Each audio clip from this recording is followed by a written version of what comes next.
Everyone has enemies, right? Since the beginning of Yah's creation, man has been battling and warring with each other. Hollywood has always shown the same narrative in their movies, good versus evil. Majority of times they portray evil as good. This is Satanism. This began in the garden when Satan convinced Eve that eating from the tree of knowledge of good and evil would somehow benefit them.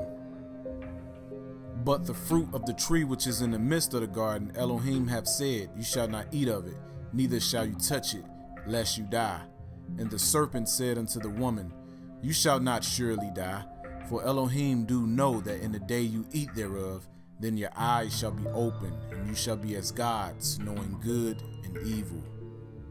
Satan is still doing this exact same thing today to mankind. Since then, we have seen this battle between good and evil. But it gets deeper.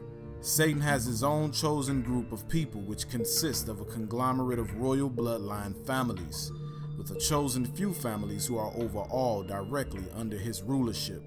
And these people hate and seek to destroy Yah's chosen nation. Keep not thou silence, O Elohim. Hold not thy peace and be not still, O Elohim. For lo, thine enemies make a tumult, and they that hate thee have lifted up the head. They have taken crafty counsel against thy people, and consulted against thy hidden ones. They have said, come, and let us cut them off from being a nation, that the name of Israel may be no more in remembrance. For they have consulted together with one consent. They are confederate against thee, the tabernacles of Edom, and the Ishmaelites of Moab, and the Hagarenes, Gebal, and Ammon, and Amalek, the Philistines, with the inhabitants of Tyre. Asher also is joined with them. They have holpen the children of Lot. Selah. They have a deep hatred for Yah's people because they hate the order Yah has put in place. These people seek to live their life as they are gods. They are lawless. Do as thou wilt are their beliefs. Whatever Yah commands man to do, they do the opposite. This is why they hate his children, who are to labor and usher Yeshua's coming kingdom. This hatred began very early on in the garden. And I will put enmity between thee and the woman, and between thy seed and her seed. It shall bruise thy head, and thou shalt bruise his heel. Yah told Satan that his children would hate the children of the woman.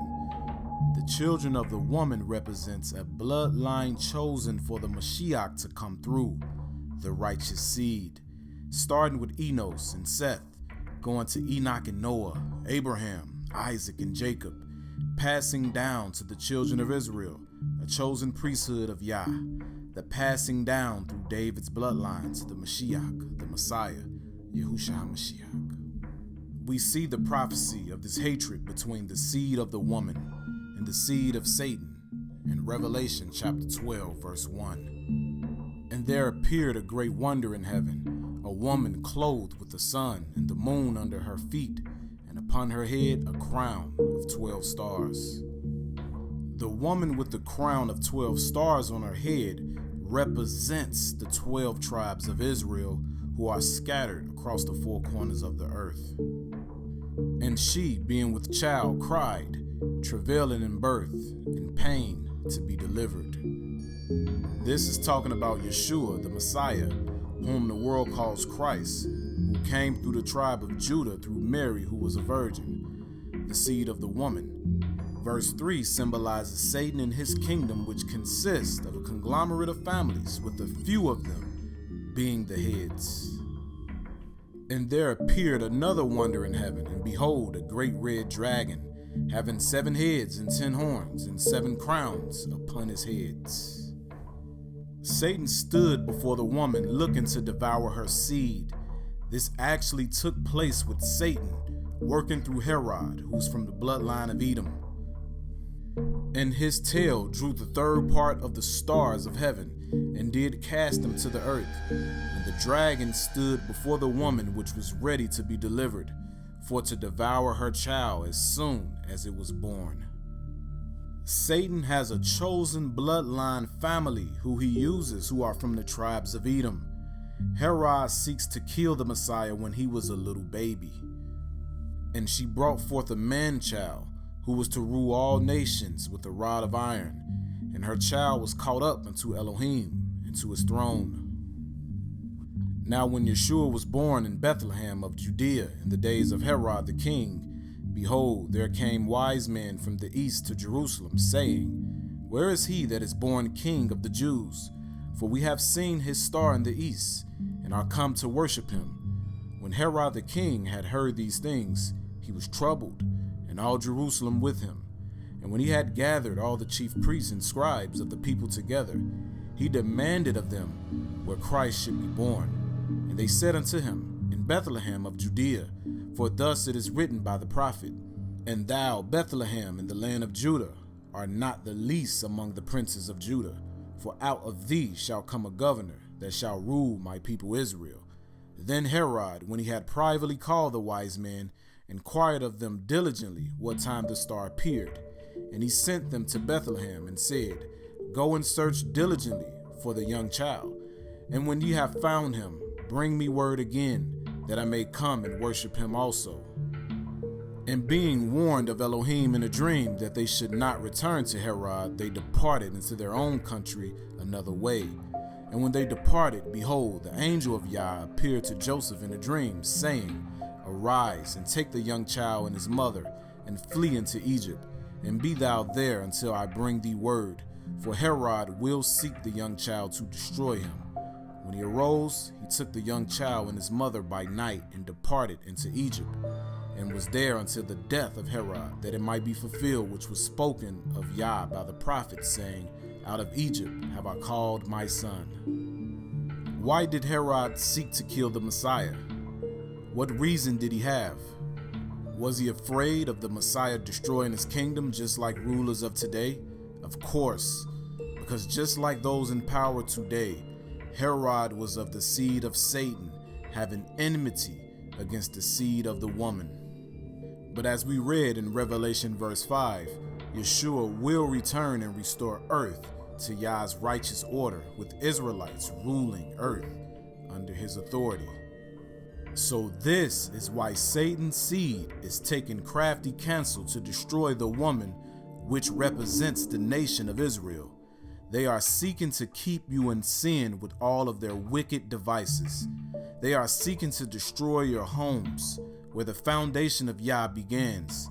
They have done everything to try and cut you off from being a people. Why? Because you are Yah's chosen people, chosen to usher in the kingdom of Yahusha by being a holy and set apart people, and laboring and ushering the kingdom by being a light to the nations. What does this mean for them? Well, their satanic kingdom will come to an end, and they don't want that. So they are taking crafty counsel to keep you from walking in the ways of Yah. In this series, Crafty Counsel, I will show various tactics that they have used and are still using right now to keep the Israelites from fulfilling the will of Yah. Many Israelites have repented and turned to Yah, and Satan will target the Israelite believers. And the dragon was wroth with the woman, and went to make war with the remnant of her seed, which keep the commandments of Elohim and have the testimony of Yeshua HaMashiach. But they will reign in the end with Yeshua. And at that time shall Michael stand up, the great prince, which standeth for the children of your people. And there should be a time of trouble, such as never was since there was a nation, even to that same time. And at that time thy people shall be delivered, every one that shall be found written in the book. And many of them that sleep in the dust of the earth shall awake, some to everlasting life, and some to shame and everlasting contempt. And he shall speak great words against the Most High, and shall wear out the saints of the Most High, and think to change times and laws. And they shall be given into his hand unto a time and times, and the dividing of times. But the judgment shall sit, and they shall take away his dominion, to consume and to destroy it unto the end. And the kingdom and dominion and the greatness of the kingdom under the whole heaven shall be given to the people of the saints of the Most High, whose kingdom is an everlasting kingdom, and all dominions shall serve and obey him. Hallelujah. Selah.